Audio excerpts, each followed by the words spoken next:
Welcome back to some new r/malicious compliance stories, where people comply to the letter, but not the spirit of a request. I hope you had a great day. Thanks for all the likes and comments on the last video. And now let's start with the first story. It's called New Rules. I work on the railway. One day I got assigned to a project, checking all incoming trains to the rail yard during specific windows. Nothing fancy, just making sure each train's ready to roll. Now, for safety reasons, anytime we mess with a train, we have to let the area control office know. You really don't want two crews unknowingly working on the same rolling death machine, especially if someone pulls the brakes while someone else is elbow deep in them. So we were told, call when you start work on a train. Call again when you are done. Makes sense. Well, we start doing just that, but there's a lot of trains. We are a small crew making a lot of calls. One train, 2 calls. 10 trains, 20 calls. Day 2 comes around and someone high up realizes, hey, this is dumb. We have an app for that. This app lets us see a list of all the trains and check in and out of them directly. And it lets other workers see who's working on what in real time. It's safer, faster, smarter. Perfect. We switch over. But then comes day 3 and a new office crew. We leave our usual list of trains at the control office so they can load them into the app. Except this time, the new folks take one look at the list and go, we don't have time for this. We shrug and go back to calling in every single train. Now, we could have called and said, we are working on trains X, Y and Z, and they lock all 3 at once. But no, new crew, new stubbornness, new rules. One train, one start call, one finish call, every single time. You could hear the pain radiating from the control office phone lines every couple of minutes. Ring ring? Yes, starting train 103. Click. 5 minutes later, ring ring. Finish 103, starting 104. Click. Eventually they complain to our project manager. His response? Well, the rules do say they have to call in start and finish for each train. And just like that, we had malicious compliance authorization. It took half a shift of non-stop phone tag before the office gave in. Okay, all the trains have been added to the app. Just, please use the app. Apparently it's way faster to enter a list once than answer dozens of pointless calls for something that should have been automated in the first place. The next story is called Not My Battle. This happened nearly 20 years ago. In my country, just about every worker, from blue collar to C-suit, gets 5 weeks of fully paid holiday per year. On top of that, we also receive an additional vacation pay. 50% of our salary on top of the regular pay during those holiday weeks. That's right, 5 weeks off, fully paid, plus 2.5 weeks worth of cash. Now, my wife and I were a fairly well paid double income, no kids couple. And we didn't really need the extra cash, so we regularly converted the bonus into extra time off. We got about 7.5 weeks of leave a year, and by planning around public holidays like Christmas and Easter, we could stretch that to 8 full weeks. Life was good.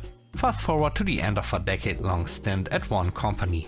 I'd accepted an offer from another employer, and while finalizing the paperwork, I began wrapping up loose ends at my old job. One day I decided to check my unused vacation balance, just in case there were a few days I hadn't taken, since the company pays them out at 1-to-1 when you leave. To my surprise, I had 10 weeks of unused converted vacation pay leave. I was stunned. There was no way I hadn't taken that time off. We had enjoyed our fair share of long-haul trips, especially in winter. It felt off. I didn't want to get paid for something I hadn't earned. And worse, I definitely didn't want the company chasing me down later with a bill or even legal action. So I did the right thing. I called payroll.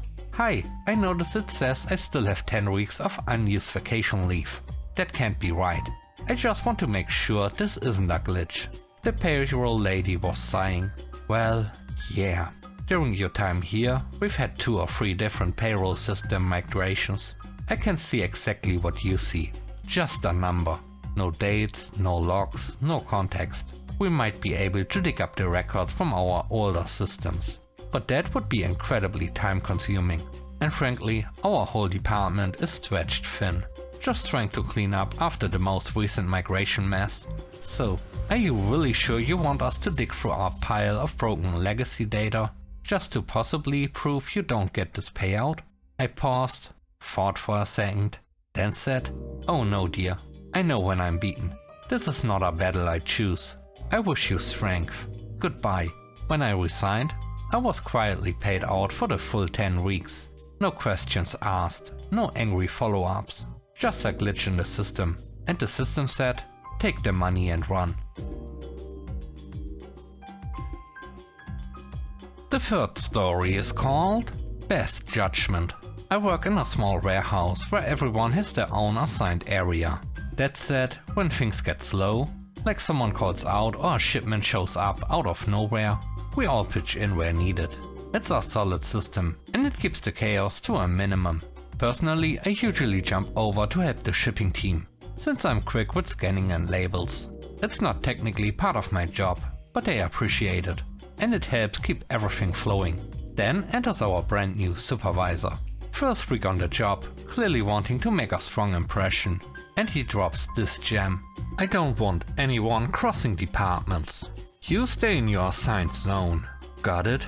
Alright, not my circus, not my monkeys." Next day, shipping gets absolutely buried.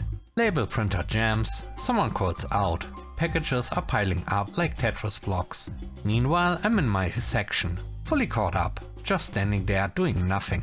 Supervisor comes storming over. "Why aren't you helping shipping? I'm not allowed to cross departments, remember?"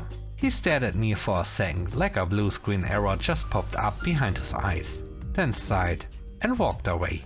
Next shift, he quietly pulls me aside. "Use your judgment if you see another team struggling. Copy that, boss." Loud and clear. The last story is called Mission Accomplished. About 10 years ago, I worked as a call center supervisor at a large telecom company. Our job was a juggle, handling performance reviews, call monitoring, escalations, one-on-ones, and being visible on the call center floor per our manager's orders. Thing is, I had the largest team, 20 plus people, and most of my peers were smokers. With how shifts were staggered, there were usually only 2 or 3 of us on at once. And guess who was always the one actually on the floor? Every time I tried to carve out an hour from my actual job, they were outside puffing away like chimney stacks. I ended up working after hours just to keep my head above water. So I bring it up to our manager, hoping she'll discreetly start paying attention. Instead, she drops this bomb in our next supervisor meeting. I know things feel unbalanced, but the smokers are just splitting up their lunch into short breaks instead. It all works out. Next day, I show up with a pack of cigarettes. Not to smoke, just to hold. Every time one of my peers went out for a break, so did I. Cigarette in hand, timer running. It was a full-blown rotating door of smoke breaks. One supervisor raked up nearly 2 hours outside in a single day. So I did the same. Packed small snacks to nibble outside instead of taking a proper lunch. About a week in, my manager sees me heading out. "You smoke now?" "Yep." Couldn't say a word, because if she called me out, she'd have to call everyone out. A month later, she announces that breaks will now be scheduled and coordinated to ensure proper floor coverage. Thanks for watching the video to the end. I hope you enjoyed it. If you did, please don't forget to leave a like, comment and subscribe. And if you have time, watch another one of my videos. Also, if you want to support me further, check out the channel membership or Patreon. And now, I hope you have a great day. See you soon. Bye bye.